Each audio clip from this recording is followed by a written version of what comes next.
dia a tothom. Gràcies també a les persones que m'acompanyen a la taula, al Col·legi de Periodistes per acollir-nos. Sí, avui ens toca fer una mica tots de periodistes, no? I després en el debat suposo que d'una forma més, diríem, més a fons. Ara és la part més formal.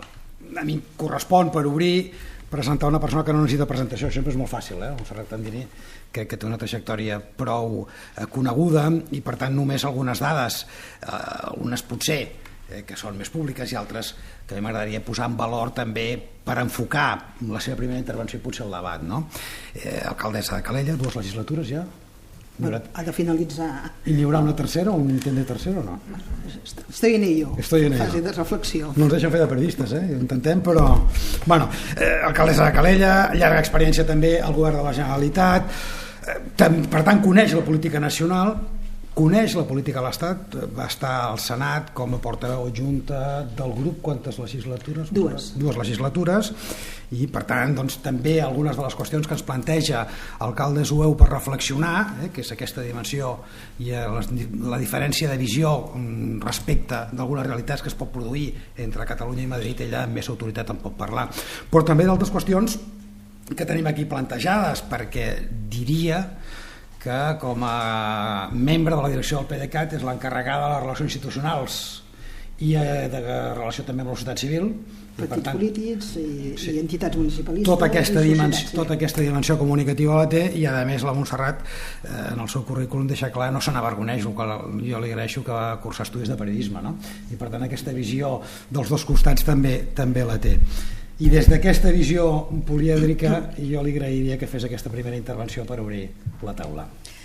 Bé, en tot cas, bon dia a tothom. Jo crec que són moments molt especials i crec sincerament que aquesta taula doncs, és molt oportuna per tot allò que representa de que en els moments actuals jo definiria en 3 paraules diguem, la relació, no? I com tots plegats, tant els polítics com crec que els propis periodistes, estem immersos en 3 condicionants: la immediatesa, la simplificació i jo afegiria a vegades la manca de contrast, però no em refereixo únicament des del punt de vista de mitjans respecte a polítics, sinó que moltes vegades fins i tot de polític a polític, quan diuen tal persona, tal adversari ha dit tal qüestió, i ràpidament nosaltres amb aquesta simplificació ho donem per fet i automàticament situem el nostre posicionament. Per tant, patim un excessiu diguem excessiu, diguem, reduccionisme en els missatges, aquesta dictadura de que en 20 segons, dictadura que autoimposem moltes vegades, no? Però que en 20 segons has d'explicar projectes, diguem, del teu àmbit de govern que són està ple de matisos. Per tant, tot això el que fa és que en aquests moments actuals, certament, si a la gestió de la conflictivitat des d'un punt de vista de com podem donar, diguem, solució per als interessos generals pel conjunt dels ciutadans, que és molt complex cada vegada més, se'ns afegeix aquesta gestió de la conflictivitat claríssimament, diguem, la simplificació i la immediatesa. 24 hores al dia, 7 dies a la setmana.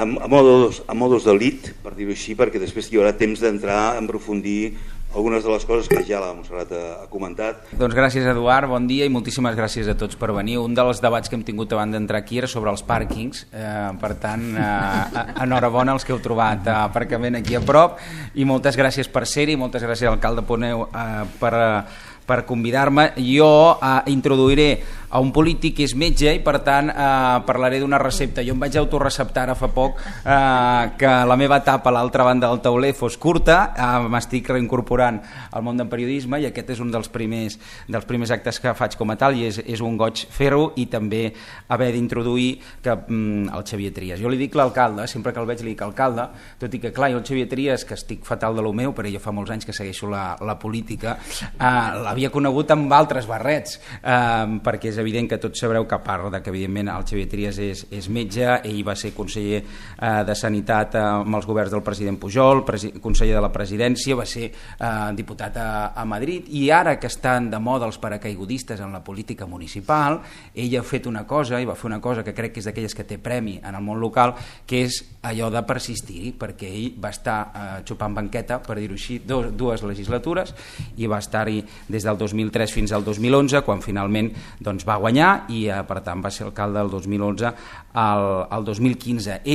La meva àvia tenia una frase que parlava dels polítics d'antes i sempre ho deia a fi de bé, deia polítics com els d'antes, ja no n'hi ha polítics com els d'antes, i jo li deia, bueno, és que tot ha canviat molt. Jo crec que ens pot donar una visió privilegiada d'un polític que ha viscut des de la primeríssima línia aquesta evolució i canvi que ha estat social, no?, amb la nostra relació amb els mitjans de comunicació, però especialment en la relació entre els polítics i els periodistes. No, jo crec que quan parlem de polítics i periodistes o periodisme, pues és molt variable, perquè això, una cosa és la relació amb els mitjans, una altra cosa és la personal amb els periodistes, i l'altra cosa molt diferent, però molt diferent, és la revolució que avui es produeix, que fa que canviï tot, que és la de les noves tecnologies, a l'eclosió tant de la política com del periodisme. Per tant, això s'ha convertit en un tema molt diferent, i per tant, ara, si tu em dius, escolta, tu sempre t'has sentit ben tractat, home, jo he tingut l'honor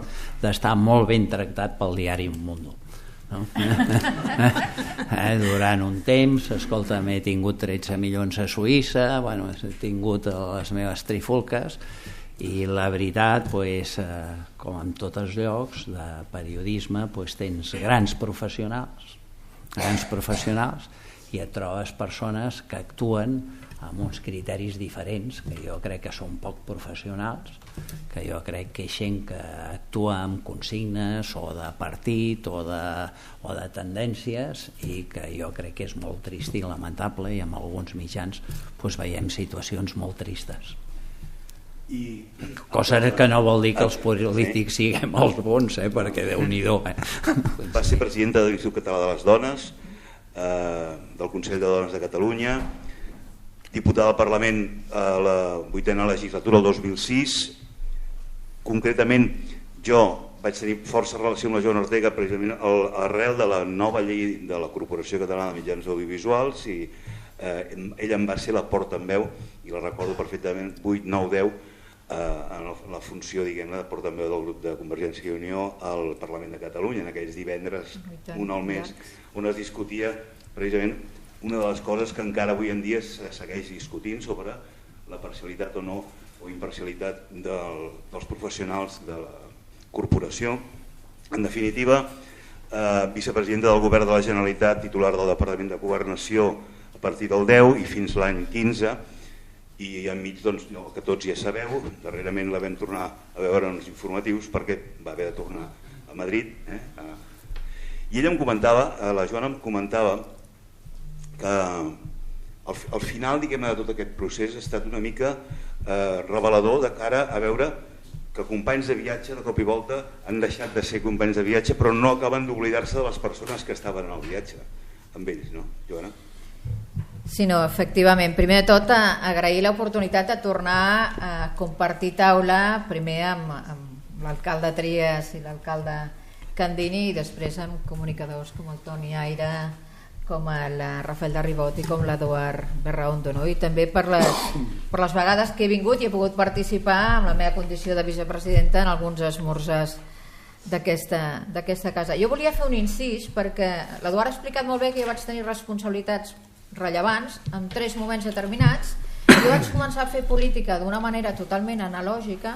Pel 99 jo el que mirava era la televisió local, els diaris locals, si era un diari nacional per mi ja era perfecte, no? El 2003 ja vaig anar perfilant una miqueta més, ja eren les televisions més a nivell nacional, però el 2010 va ser la bogeria de poder-te relacionar directament amb el ciutadà i, per tant, entrar en un món digital de sobte sense tenir-ne gaire idea, perquè jo crec que això també ho hem anat veient, no?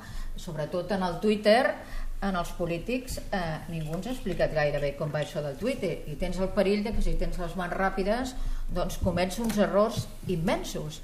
Per tant, la xarxa, internet, tot això que ha revolucionat la manera de comunicar-nos i que permet que realment no únicament vagis en una direcció, sinó que copsis tota aquella informació que et pot facilitar després la presa de decisions, és una arma de doble fil, i per tant en això crec que cal avançar, cal anar assumint aquells rols dels nous mitjans de comunicació, però sobretot des de la política cal saber que ser un càrrec públic, com deia la Montse, 365 dies a l'any i 24 hores.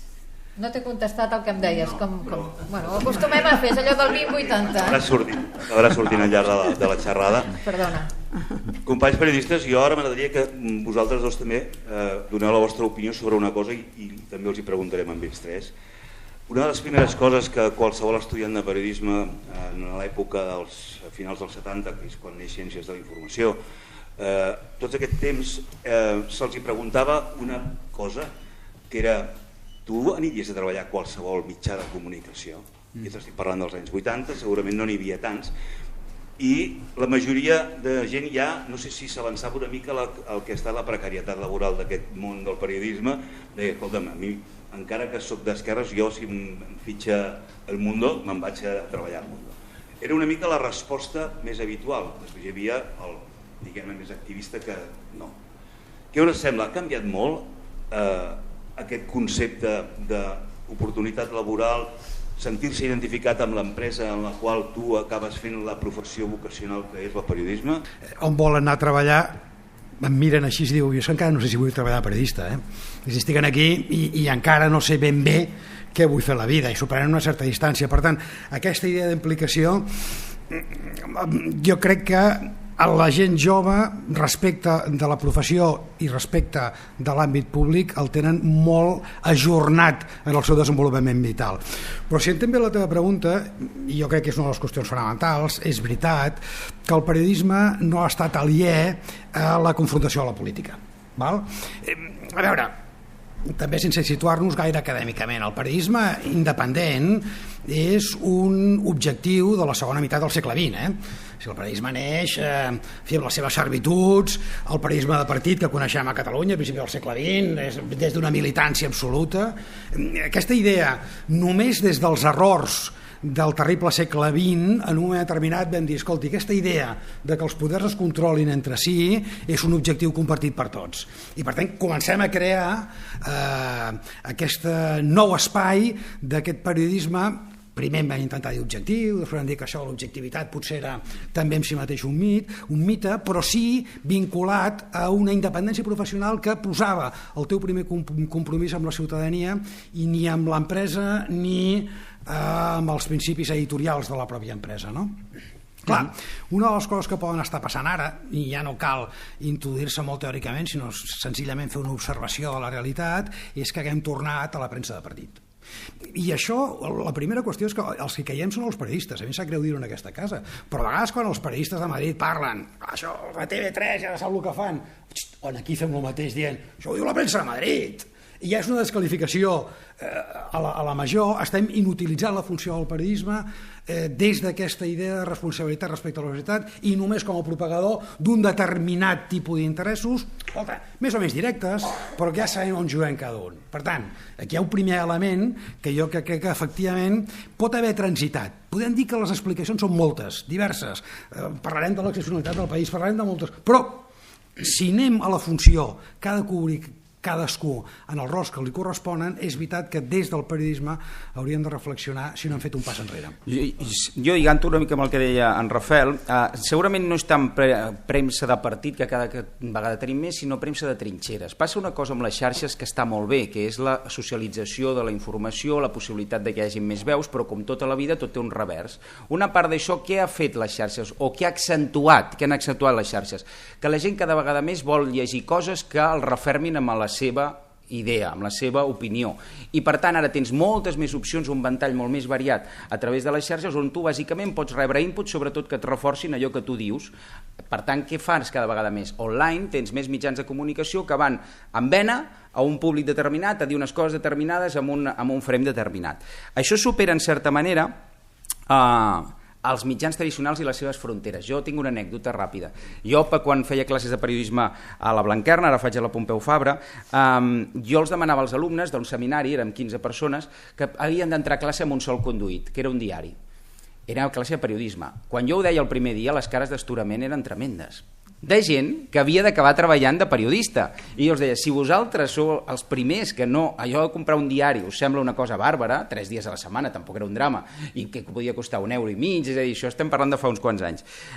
Imagineu-vos com vindran la resta. Ara, lligant-ho amb el que tu deies, a les vides de les noves generacions, i a les nostres també, en certa manera, això ha canviat moltíssim. El més estable a les nostres vides és la inestabilitat. Vivim uns temps d'un canvi constant, no només que fa referència a la precarietat laboral, sinó molt més enllà. Per tant, la identificació amb un mitjà és molt complicada.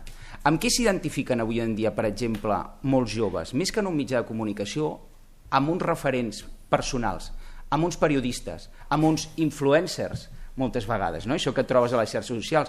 Per tant, la marca del periodista aquí sí que té una manera de créixer, que és que supera sovint la marca d'un mateix mitjà de comunicació. I jo crec que això és molt important tenir en compte amb la relació amb els polítics, perquè hi ha periodistes que superen la marca del seu propi partit, del seu propi mitjà, veus? M'ha traït el subconscient, i poden arribar als polítics d'una manera que potser el seu mitjà tradicional no ho faria. Tenir un bon responsable a l'equip, sigui de l'Ajuntament, sigui de la vicepresidència o sigui de la conselleria, tenir un bon equip de comunicació i delegar en ells qualsevol visionat, seguiment del que diu aquell diari o aquella ràdio, etc. Delegueu o realment no podeu estar-vos també de seguir el dia a dia de tot el que diuen de la vostra feina al capdavant de les vostres responsabilitats polítiques? Qui començo? Tu mateixa. Començo jo. Doncs per mi és imprescindible. La meva tasca, especialment quan era vicepresidenta, una gran part de les coses positives que vaig arribar a fer, les coses negatives les assumeixo com a pròpies, però una gran part, jo diria que la major part, era per l'equip que tenia, en la qual tenia una persona que era excepcional, perquè reunia per mi 3 característiques molt importants. Primer, una gran qualitat humana. Quan tu tens una responsabilitat, i la Montse i el Xavier ho saben, doncs que vius amb tensió i que a més tens agendes llarguíssimes i tens caps de setmana i has de conviure constantment amb com expliques a la ciutadania allò que fas, és important tenir al cantó una persona amb qualitat humana, una persona amb esperit crític, perquè a vegades et penses que tot és, enteneu-me, que tot és tararell, no? I llavors surts per la C-17 i te n'adones que no, que el món, i això ho porten molt les xarxes, a vegades et penses que allò que tens en la teva comunitat de la xarxa és la realitat, i la realitat és molt més ampla, no? I després el rigor, la professionalitat, i això vol dir capacitat d'entesa amb tots els mitjans, i sobretot a mi el que m'ha ensenyat en Carles Fendàrdez, que és la persona que ha col·laborat amb mi tots aquests anys i crec que és un referent excel·lent, és, primer, accepta't tu com a persona, no vulguis jugar cap altre paper que no sigui el teu propi, per tant, autenticitat. Número 2, respecte absolut als mitjans de comunicació. No hi ha mitjans de comunicació bons o dolents. Pot ser uns amb els quals coincideixis més ideològicament o t'interessi més el seu perfil dels electors, i després comunica amb valors, comunica amb autenticitat i sobretot amb un respecte absolut. Per mi aquesta figura va ser clau en els moments més compromesos i més importants de la meva carrera política. Bueno, jo crec que a la força tu has de tenir un cap de comunicació perquè... Que l'has de triar tu. L'has de triar tu, a vegades te'l trobes ja triat. Com no el tris tu, estàs fotut. El trobes ja allà on... No, però si no tens confiança en el cap de comunicació vas fresc, llavors sí que és el fi del món, no? Però la gent que em coneix sap que jo tinc les meves maneres de fer les coses, Jo crec que tu necessites un bon cap de comunicació, tu necessites un bon cap de gabinet, que és una persona que t'estigui donant suport, i tu necessites una cosa que és tenir una actitud de paciència, d'un cert sentit de l'humor, i sobretot jo crec que es necessita tenir persones que quan ve el moment crític et sàpiguen donar tranquil·litat. O sigui, hi ha caps de gabinet que t'exciten. O o hi ha caps de gabinet que et donen calma i tranquil·litat. Jo en tenia un que sempre somreia. Hi ha coses que són... No, perquè hi ha coses que són bàsiques. Tu pots tenir un cap de premsa que sigui molt bo, però que sigui hooligan i que et faci fer disbarats. Llavors tu has de tenir paciència, sentit de l'humor, i en els moments difícils tu necessites un cap de premsa que tingui serenitat, perquè hi ha moments dramàtics. O sigui, tu et pots despertar un dia o que et truquin un dia i et diguin una barbaritat. Trias, ha passat... Escolta'm, el caure tu, picar amb l'accés és un error. És un error. Això ho fan els mitjans de comunicació actuals amb facilitat, amb tots els fets. Tu amb facilitat, amb molta facilitat pots picar i entrar en una picabaralla i has de saber distingir què has de fer i què no has de fer. Posem un exemple. L'alcaldessa de Barcelona a mi em crida i diu: Trias, hem de negociar els pressupostos. Doncs anem a veure com negociem els pressupostos. I al cap de 10 minuts jo veig que envia un missatge dient que, un tuit, dient que, escolta'm, però el Trias que forma part de la convergència al 3%. El telèfon i dic: escolta, sí que hem començat bé la negociació aquesta, perquè va? No, perdona, és que això no, perdona. És a dir, avui dia s'ha d'anar amb cuidao, s'ha d'anar amb cuidao, sobretot han d'anar amb cuidao les persones que tenen gran responsabilitat, és a dir, una alcaldessa, un cap de l'oposició, un president del govern, a la mania dels tuits a bote pronto de voler marcar, doncs jo dic: escolteu, això hi ha ocasions que crea situacions de futur no difícils, quasi impossibles. I segons el que feu no ens saludarem uns als altres. Per tant, escolta, jo crec que s'ha de ser prudent, s'ha de tenir el sentit de l'humor de dir: bueno, escolta, això aquí no passa res, però jo crec que és molt, molt, molt important que les coses es facin d'una manera diferent. Montserrat, un moment, perquè No. Em pots fer una... Si farà una pastilla sobre això. Bé, és evident que la comunicació és absolutament essencial i sobretot en aquest context d'informació permanent que estem abocats. Però ara faré la balança, diguem, la tombaré una miqueta respecte... Miraràs la qüestió des d'una altra òptica. Sí, permeteu-me, perquè és molt diferent des de la vicepresidència i des de l'alcaldia i lògicament ell com a conseller de moltes coses del govern i persona amb tanta expertesa i intel·ligència, tant com la Joana com el Xavier Trias, i estic en el fòrum d'alcaldes.eu respecte a la gran majoria dels municipis. La gran majoria dels municipis, possiblement una cosa capitals de comarca, en fi, depèn de quina magnitud, però la gran majoria dels municipis possiblement no tenen la possibilitat diguem, des del punt de vista de la inversió i de poder nomenar assessors per comunicació.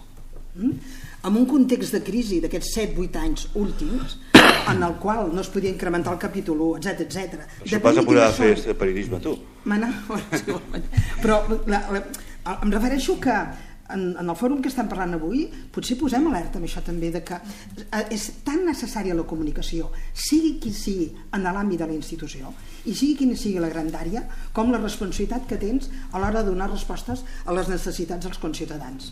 I encara hi ha aquesta mena de valoració, possiblement en bona part de la ciutadania de pobles o de municipis, doncs diguem que són més petits, que si en un moment determinat l'alcalde o l'alcaldessa doncs nomena un cap de gabinet o nomena un cap de comunicació, pugui semblar que es posa floridures, perquè al cap i a la fi, per netejar el carrer o per netejar no sé què, tampoc cal tanta cosa. Per tant, vull dir que de realitats n'hi ha moltes des del punt de vista de les institucions. Aquelles institucions, lògicament, que per l'envergadura que tenen és evident i que ningú els hi qüestionarà, però en canvi hi ha molta feina de picar pedra, i no parlo tant jo des del meu municipi sincerament, que contestaré si delego o no delego, si com tipus de manera de feina fem, sinó que molts municipis que fan realment allò, picar pedra per poder explicar en el dia a dia davant d'aquesta informació permanent i també mitjançant mitjançant les xarxes, sense, a més, poder tenir l'oportunitat de tenir Carles Fernández o Albert Ortres, etc. No? Per tant, des del punt de vista meu personal, evidentment delego sempre i quan la persona de comunicació estigui molt introduïda, i ho està, en els debats, amb les reflexions i amb les estratègies i prioritats. És a dir, no es tracta d'explicar-li únicament que la prioritat farem aquesta obra, sinó que ha escoltat en directe i en primera persona quina és la priorització i el per què anem per aquí i no anem per allà, perquè llavors forma part de la reflexió i per tant podrà explicar-ho millor.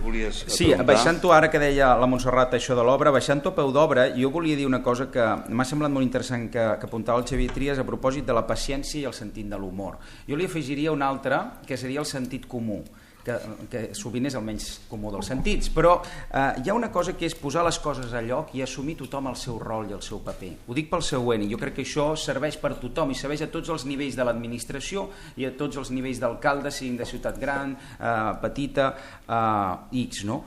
El polític fa política, l'assessor assessora. I sovint que hi hagi assessors de comunicació que vulguin fer de polítics i polítics que pensin que són assessors de comunicació, jo crec que és un dels grans mals del nostre món. És veritat que en el nostre país tothom sap de política, tothom sap de futbol, tothom porta un entrenador de futbol dins i resulta que tothom sap també de comunicació. I no, cap de les tres coses. És a dir, ni tothom podria gestionar políticament les coses, malgrat que ens pensem que això és facilíssim i es pot fer d'una manera fantàstica i fàcil. No tothom no sabria entrenar al Barça, segurament, no? I que tingués resultats, i no tothom sap de comunicació, malgrat que aquests estris ens han posat a l'abast dels dits de la mà que tothom pot dir coses i pot deixar-les anar a través de les xarxes. Aleshores, jo una cosa que respecto molt de les tres persones que hi ha avui aquí a la taula, com a polítics, és que, per exemple, amb la meva curta experiència en el món de la comunicació política, amb la Montserrat Candini, que ens vam conèixer només començar perquè va ser a peu de la campanya pel referèndum de l'1 d'octubre, tenia una frase que era mítica, que era quan ella apuntava coses des d'un punt de vista polític, i era la directora de la campanya del Partit Demòcrata pel Sí, deia, jo penso això i això i això, però vosaltres sou els professionals, ens deia, els de la comunicació, i ho respectava, no ho deia retòricament. El Xavier Trias, i ho sé perquè conec moltíssima gent del seu equip que ha anat passant i ha anat treballant amb ell, és una persona que fa equip, amb la comunicació també, que sap crear aquesta empatia amb les persones que en saben, sap delegar, que és bàsic, malgrat tenir un lideratge que li reconeix tothom en el seu equip. I amb la Joana Ortega 3/4 del mateix, i l'hem citat ara, però tenim una amica en comú que va treballar amb ella i que encara a dia d'avui li parla de vostè i com a vicepresidenta, i que malgrat això no li deixa de dir res, i ella sap posar a lloc tot això. Per tant, la comunicació, jo sempre ho dic, no fa miracles. Un assessor de comunicació no fa miracles si un projecte polític no va. Dit això, si el polític sap guardar el seu lloc i l'assessor sap guardar el seu, jo crec que tens molt de guanyat a l'hora d'intentar arribar als ciutadans. No? La pregunta és obligada i m'agradaria que, sense citar noms, doncs, intentéssiu fer memòria tots tres, els tres polítics que avui ens acompanyen, si alguna vegada aquesta paciència s'ha vist desbordada i s'ha agafat un telèfon, sigui mòbil o sigui fix, i s'ha trucat a algun periodista o algun director de diari o algun director de cadena de televisió, dic, això el polític no cal que doni noms, no? Però passa, aquestes coses passen. Mira, jo començo. Fem-li al revés ara. No ho he fet mai, però la nit de l'1 d'octubre vaig tenir intenció de fer-ho. No ho vaig fer al final, Quan veus que, sabeu que a Calella va passar coses concretament a la nit, durant el dia no, però bàsicament van passar perquè tots els guàrdies civils dormien allà, i llavors van sortir vestits de civil i va haver una batussa molt forta, de matinada hi havia un... No, perdoneu, no l'1, disculpeu, el 2 al dematí, disculpeu.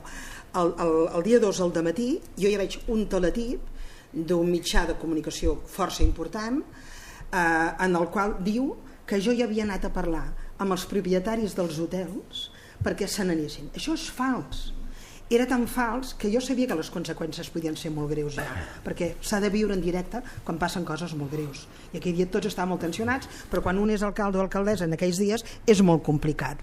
Tant és així de complicat, i sabia que jo podia tenir conseqüències, no ho vaig fer-ho, per tant t'estic responent. Però deixeu-me que expliqui només perquè veieu la magnitud de que moltes vegades com t'aboquen als peus del cavall quan dius, si això és fals, tan fals és que la querella que van posar contra el govern, pel qual les 118 pàgines pel qual estan a la presó, una de les pàgines parla directament de querella, i tot el relat es basa en aquest teletip, i tot és fals. Havia sentit la paraula teletip feia molts anys, vull dir que se suposa que llavors era una de les dues agències de notícies, una de les dues agències de notícies que... Tal agència ho agafa i a partir d'aquí, però va sortir d'un mitjà concret, d'acord? Va sortir d'un mitjà concret. Per tant, no ho vaig fer-ho, però a fe de Déu us dic que, com molt bé diu el Toni, i ho han dit ells i tal, sentit comú, paciència, sentit comú i paciència. I a vegades, a part de paciència, comptar fins a 30, perquè les conseqüències són greus. I la Joana i en Xavier? Joana? Bueno, jo tenia al despatx un pull de boxa perquè... Ella ho fa. Punxing.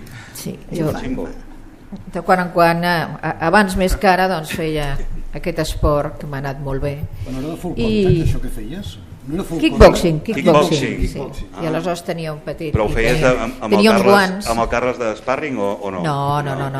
Jo ho feia amb un sensei i ho feia d'una manera que m'anava molt bé. Però en el despatx sí que tenia uns guants i quan tenia aquells moments d'usos jo me n'anava cap als guants i sovint, en comptes d'agafar el telèfon, el que feia era pegar un cop de puny en el punying i per tant em quedava més trencada. Jo sí que he estat tentada moltes vegades, però afortunadament doncs, el sentit comú m'ha fet comentar-ho amb l'equip i l'equip m'ha dit la decisió és seva, però recordo molt una frase que em deia però vostè sempre serà ama dels seus silencis i mai podrà controlar les seves paraules. I és veritat, perquè les paraules, i sobretot avui en dia la xarxa, que tot queda escrit, acaben configurant la teva reputació digital i el que queda a la xarxa allà queda, o allà al núvol o allà on vulguem, però tot això queda i forma part de la teva història, no? Per tant, en política moltes vegades perdies els estreps perquè realment hi ha situacions molt injustes, altres no, però algunes són tremendament injustes i has de tenir aquesta capacitat en la qual en Trias és un mestre, no? Doncs de posar-hi distància, de sentit comú i de tenir una gent al cantó que digui vostè faci el que vulgui però pensi les conseqüències. Aquest impuls jo crec que és el que defineix i el que diferencia sobretot amb un polític que agafa el telèfon i fa un Twitter i quan ha apretat després doncs, les conseqüències són les que són, aquell que abans d'agafar el telèfon o fer el tuit s'ho pensa 2 vegades i rep un assessorament en aquest sentit de sentit comú. No, jo crec que hi ha diferents maneres, és a dir, jo crec que qualsevol polític normalment té una relació normal, intensa amb els directors dels diaris, més o menys, però de tant en tant vas a dinar, comentes, expliques, si tu vols llançar una campanya important, doncs el lògic és que et dirigeixis en els mitjans i que intentis explicar la importància d'aquella campanya o del que passa. La relació normal que jo he tingut siguent sobretot conseller de Sanitat amb el món periodístic, doncs en alguns casos ha sigut realment molt interessant perquè jo m'he trobat periodistes que no pensen com jo però que han sigut d'una gran professionalitat i que sempre han intentat contrastar les notícies. Jo sempre parlo d'una periodista que és la Milagros Pérez Oliva, que estava en El País. El País no era excessivament favorable en aquella època a Convergència i en canvi jo he de reconèixer que sempre contrastava les notícies i per tant era un plaer col·laborar. Quan tu veus una notícia que és una altra cosa, que és falsa i que veus que està feta amb mala llet i que està feta per uns interessos que no sé quins són però que tal, jo crec que és perdre el temps, trucar. El que s'ha de fer en aquests casos, jo ho he fet 2 cops a la meva vida, és posar una querella, ja està. Perquè jo crec que és el que s'ha de fer, i després n'hi ha com n'hi ha, no? Però jo crec que perdre el temps de trucar a no sé qui que jo ja sé què em dirà, escolta, és que jo no hi tinc res a veure, és que no sé què, el titular que és fals però l'ha posat un altre, o no sé què. Bueno, t'acaben explicant una milonga que és perdre el temps i acabes posant-te mal humor. Doncs ja dic, escolta'm, ja sabem de què van les coses, cada un sap en quin joc i a quin equip de futbol està jugant. Escolta'm, des del respecte i des d'aquest sentit de l'humor, doncs escolta'm, has d'agafar i tal. Ara, quan és una falsetat tan clara, doncs no et queda més solució. Tu has de posar una querella i endavant. I a més, jo crec que el que no s'ha de fer mai és amenaçar amb posar una querella. Una querella es posa i s'ha acabat tot. Ja ens veurem.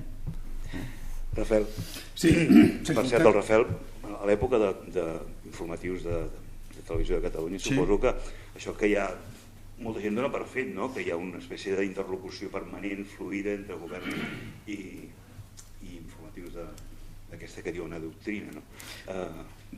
No, jo també en l'àmbit acadèmic sempre dic, escolta, preocupa't quan no et truca ningú perquè ets absolutament intranscendent.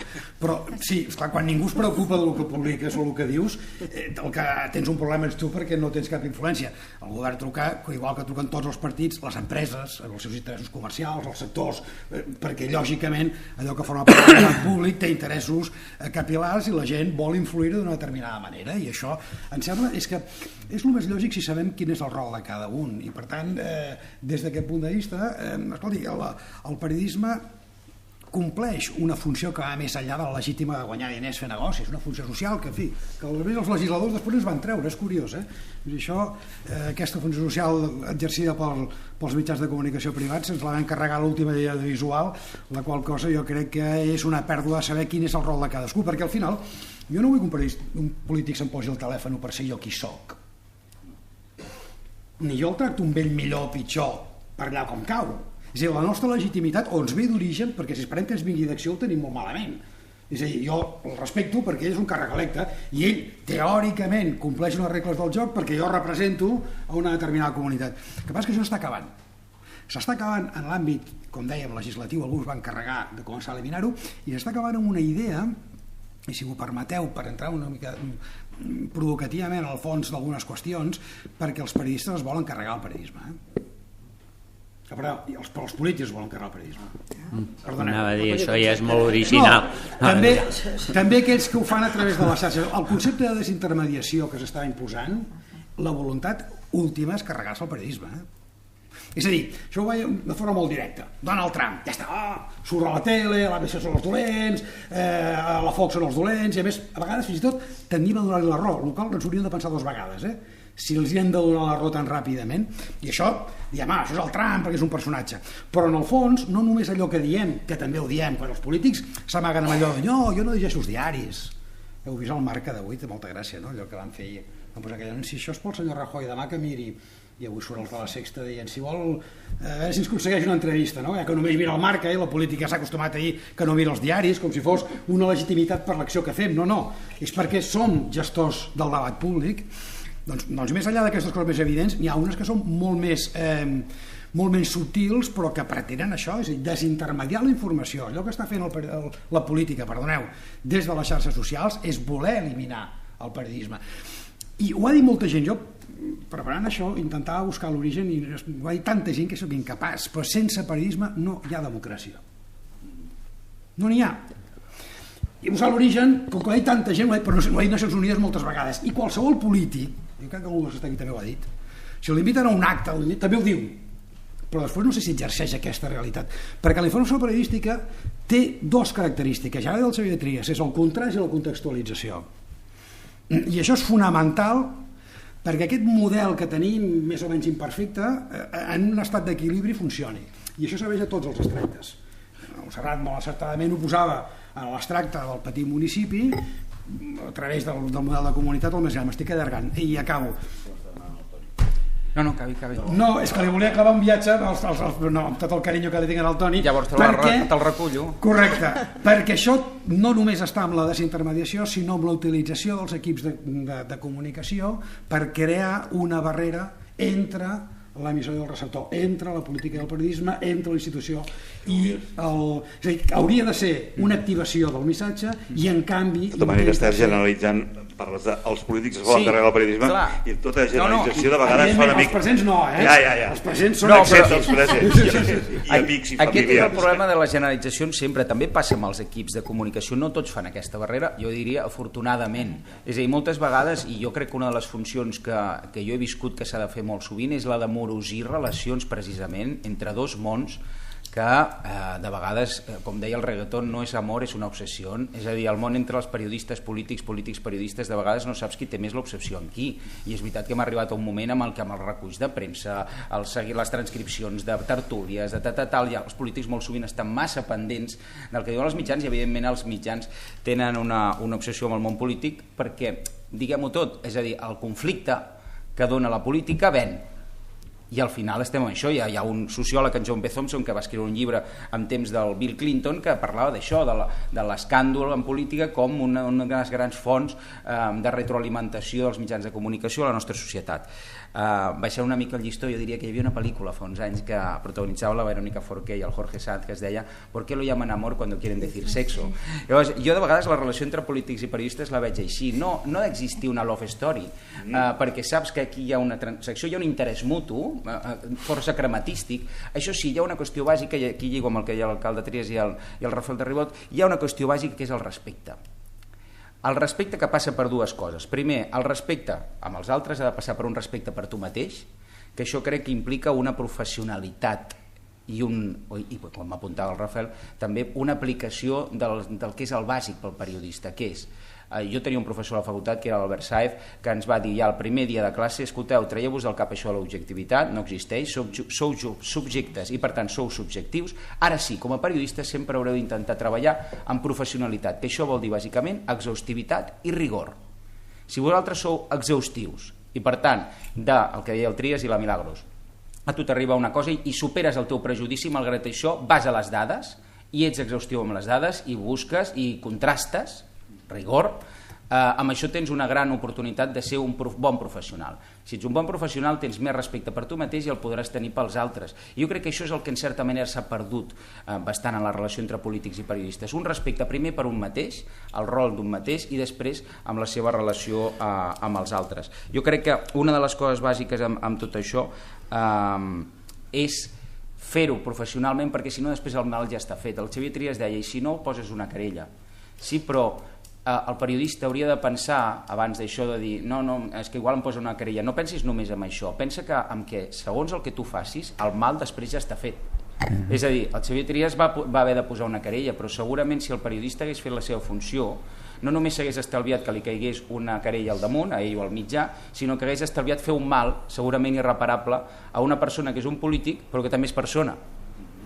I jo crec que això, aquesta part de respecte, més enllà del prejudici de la línia editorial del teu mitjà, comença per la professionalitat. Vinga, crec que hi ha algunes apostilles, el Xavier i el Rafael. Hi ha una cosa que ens afecta a tots, tant als polítics com en el món del periodisme, que és que avui dia tot es mou molt per l'espectacle. Com impacta la notícia, no? Trending topic, bueno, com impacta, no? I això fa que sincerament s'ha posat de moda d'entrada, i si no sembla que siguis tonto, el polític agressiu. O sigui, tu veus la nova generació de polítics i tots tenen una agressivitat que a mi em deixa parat. És a dir, jo ara quan veig el Congrés dels Diputats al·lucino, perquè és una cosa, escolta, tothom s'insulta, escolta, una agressivitat tremenda que dius, però és que si no és notícia. Però és que els periodistes també són mals periodistes si no són agressius. I no li costaria res ser simpàtic, vostè. No? Diu, no, és que la meva feina és ser agressiu, no? Escolta'm, és que perquè no em dones notícies? Trias, tu no dones notícies. I jo dic, bueno, serà perquè no preguntes el que has de preguntar, però és a dir, hi ha l'agressivitat i hi ha un altre factor tremendo que afecta el periodisme, que és la immediatesa. O sigui, el periodisme, molts periodistes avui dia cobren per peça. Com als anys 70, hem tornat enrere. I té un problema gravíssim això, que és la immediatesa. N'hi haurà un que em fotrà la notícia. Molt ràpid. Cobren per peça i cobren per clic. És a dir, que això encara porta més per like o per entrar, per picar. Per això moltes vegades els titulars són cada vegada més sensacionalistes i sovint no descriuen ni el contingut de la notícia i busquen això que deia el Xavier del conflicte. Per tant, estem davant d'un problema complex que no sé com s'arregla, perquè fixa't, jo... Escolta,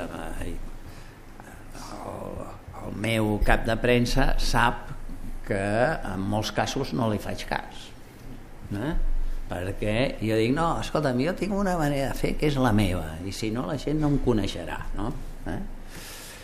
Pues, home, però escolta'm, no es pot fer aquesta cara de bon noi, has d'actuar més agressiu. Bueno, pues, hi ha gent que no sap actuar d'aquesta manera o que no estem disposats a actuar d'aquesta manera, que és una altra cosa.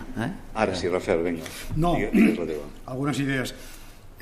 El tema d'alguna cosa queda, la difamació, aquesta sí que ve de lluny i me la sé, Voltaire ja ho deia, difama que alguna cosa queda. El tema de les querelles, és veritat, és una... però la pregunta que feies abans, hi ha moltes més trucades de polítics a periodistes de les que expliquem i les amenaces de querella estan a l'ordre del dia, és un sistema d'intimidació habitual. Però aquest el que fa això és tot tu. Val, però ho fa, perquè on la posa... I tu ho veus des del punt de vista del polític, però des del punt de vista del periodista, doncs esclar, tens que, ostres, que em vol portar al jutjat, el primer que has de fer, mirar l'advocat de l'empresa, l'editor està preocupat, quina responsabilitat, i és un sistema d'amenaça habitual. Diem, vaig conèixer el primer director de diari que vaig tenir, va dir que un director que no tingués unes quantes querelles posades era un mal director, perquè no havia assumit els riscos necessaris, perquè al final, evidentment, també és una que juga sempre al límit i sense xarxa, la majoria de les quals queden desestimades. És a dir, tenim poques condemnes. Afortunadament, la qual cosa no vol dir que haguem de limitar ni molt menys aquesta exhaustivitat que deia el Toni, no? Però, per mi, l'última qüestió, efectivament, és l'essencial, no? El tipus de consum que nosaltres ara fem de la informació. Consumir poca informació, efectivament el canvi de consum digital ha canviat radicalment la manera d'intermediar-nos entre nosaltres i respecte al públic, i aquí sí que recupero allò que deia abans. Deia que els polítics estaven contra els periodistes, però els periodistes també estan contra els periodistes. Aquest tipus d'informació jo crec que acaba amb el model de justificació que ens fa a nosaltres necessaris i legitima que jo pugui trucar a l'alcaldessa Candini demanant que em doni una informació i que ell es vegi obligat a fer-ho, no perquè jo busqui un clic, sinó perquè realment reprodueixo allò que és cert, en tant en quant considero que genera un interès públic, i efectivament això ha canviat absolutament la manera de funcionar. Les xarxes han convertit la informació en un rally absolutament accelerat. Tot allò que abans era el context del passat, escolta, però si el que va passar dilluns ha caducat.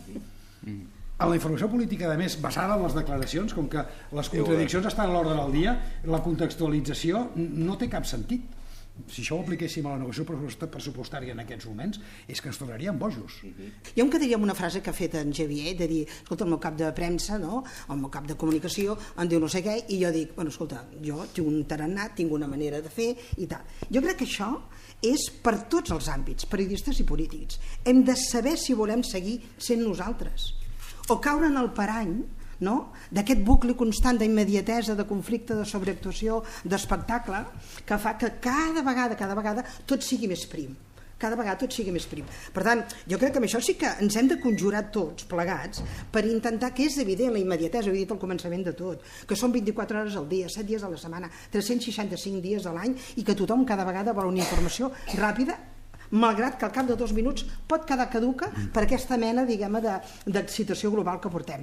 Però hem d'intentar trobar, ens hem de conjurar una miqueta tots plegats, que evidentment les xarxes, que les utilitzem, que diem la nostra, que no sé si intermediació no és en el sentit de fer fora que no hi hagi intermediaris, sinó que lògicament en els polítics, que també se'ns reclama, lògicament és que donem la cara, que expliquem nosaltres el què i que nosaltres utilitzem tots els estris, no? Però sí que hem d'intentar tots plegats, doncs aportar una informació, tots, parlo de tots, aportar una informació més veraç, més útil, perquè si no, el bucle és horrorós. Parla respecte a Madrid. Jo crec que quan jo estava a Madrid no té res a veure amb ara. Mare, és que és com el que deia el dia, és que és una cosa. Quan abans algú s'aixecava una miqueta brandat, jo parlo de la meva experiència al Senat, quan s'aixecava brandat, tothom, tots, he de dir, inclús els que d'això, se'ls giraven i com deia, què t'ha passat una mala nit? Ara, el que no fa això, no? I igual els mitjans de comunicació, no és el mateix, a mi m'han entrevistat bastantes vegades la Susana Griso, no és el mateix allò que te posin al plató, que no sé què, que no volen en realitat que responguis, sinó que te tenen allà com aquell que és, doncs, una actriu que aniràs improvisant i diràs no sé què, una taula rodona allà a distància. Per tant, ara les relacions és molt diferent perquè els relats són absolutament diferents. I per acabar, i per no d'això, de la mateixa manera que hi ha el polític que és populista, hi ha el periodista propagador, que la terminologia l'ha utilitzat el Rafel i l'he trobat molt interessant. És així. Després, clar, que nosaltres hem de ser el més rigorosos, el més sòlids possible, i intentar, perquè és que hi haurà un moment en què les generacions futures, quan llegeixin els diaris, els mitjans de comunicació, les xarxes, quan interpretin la història, si hi ha algun home, alguna dona que té 110, 115, 120 anys, perquè es veu que això s'allarga i tal, i diu, mira què diu els llibres. Doncs si el llibre està basat en el que recullen de les xarxes i depèn de què mitjà de comunicació, dirà, doncs jo no vaig viure això. M'enteneu el que vull dir?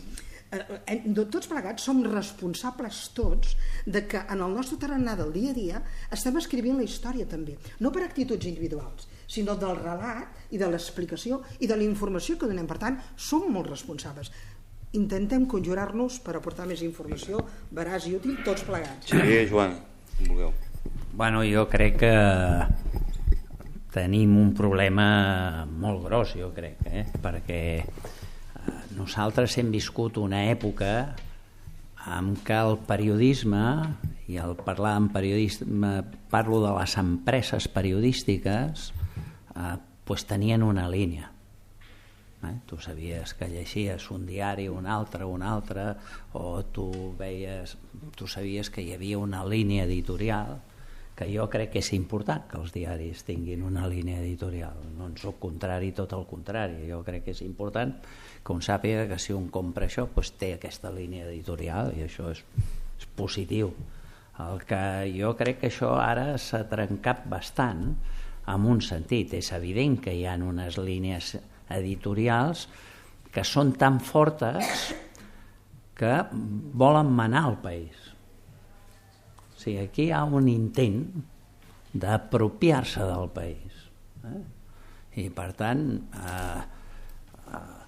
hi ha línies editorials que volen marcar i condicionar la política i fer que les coses vagin de la seva manera, fins a l'extrem que quan t'apartes del relat oficial doncs hi ha gent que s'emprenya, perquè ells creuen que ha de passar el que han pronosticat i per el que han apostat, i això crea una situació complexa.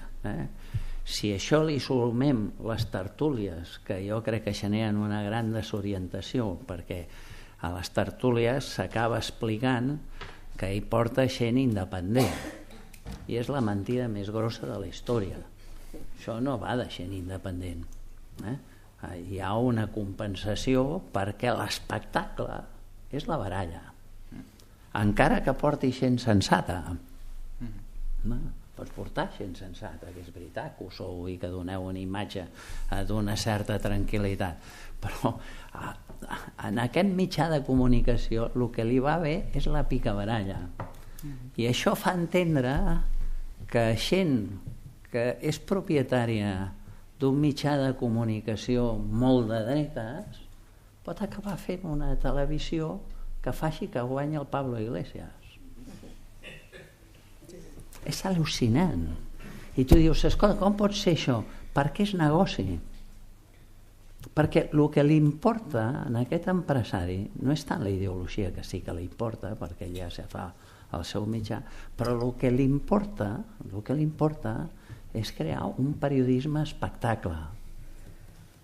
I això, jo crec que estem en un gran embolic difícil de desfer, difícil, complicat, i que amb les noves tecnologies això s'incrementa d'una manera espectacular, perquè estem parlant de mitjans, però després hi ha totes aquestes informacions múltiples que es multipliquen, que són tremendes. I aquestes informacions et pot passar el que em passa a mi, que si jo vaig a Viquipèdia o jo vaig i apreto i dic Xavier Trias, el conseller de no sé què, de no sé quantos, no sé què més, el no sé què, per cert, es va dir que tenia 13 milions a Suïssa. I jo dic, hòstia! I escolta'm, i això... Has de fer això del dret a l'oblit, I això, jo dic, escolta'm, és que és al·lucinant. I llavors és quan intervé el que ja has de posar sentit de l'humor, perquè fotries dos faves a algú, però és tremendo. Jo crec que és un espectacle que és... deplorable. Per cert, aquests que s'obren dues vegades al 7,5 tenint empreses periodístiques tenen un mitjà a l'esquerra i un altre a la dreta, és a dir, que el que tenen són dos punts de sortida i sempre guanyen, és com apostar negre i vermell a la ruleta.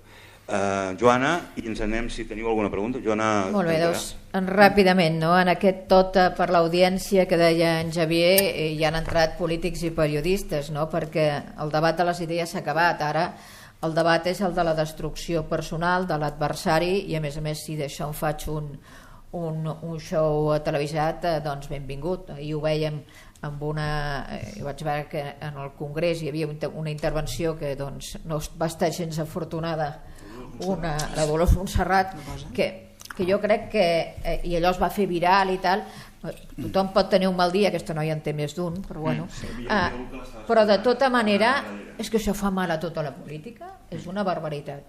Segon aspecte, estem a 600 quilòmetres de Madrid, però a vegades sembla que estiguem en galàxies diferents, perquè la realitat és una i teòricament, home, hi ha maneres de veure-la, però la realitat que es té aquí del que passa a Catalunya i la realitat que es té a Madrid del que passa a Catalunya difereix moltíssim, no únicament pel que fa als periodistes sinó també als polítics. Jo recordo reunions que havia tingut discretes amb la Soraya que li deia, però a ti quién te informa? Pero los niños no los pegan en el colegio, los niños juegan y juegan en catalán y juegan en castellano y juegan mucho en castellano. No sé què, i els padres... I per tant, escolta, era una cosa, era la Soraya, i per tant aquesta realitat tan diferent no és de matisos, sinó d'una estructura, d'un relat totalment inventat, editorialitzat moltes vegades, perquè clar, vull dir, la capacitat d'influència és molt important. I després un últim apunt. Jo crec que actualment, ja fa força temps, qui marca l'agenda política són els mitjans de comunicació. I això també és una reflexió que crec que és important posar sobre la taula. Molt bé.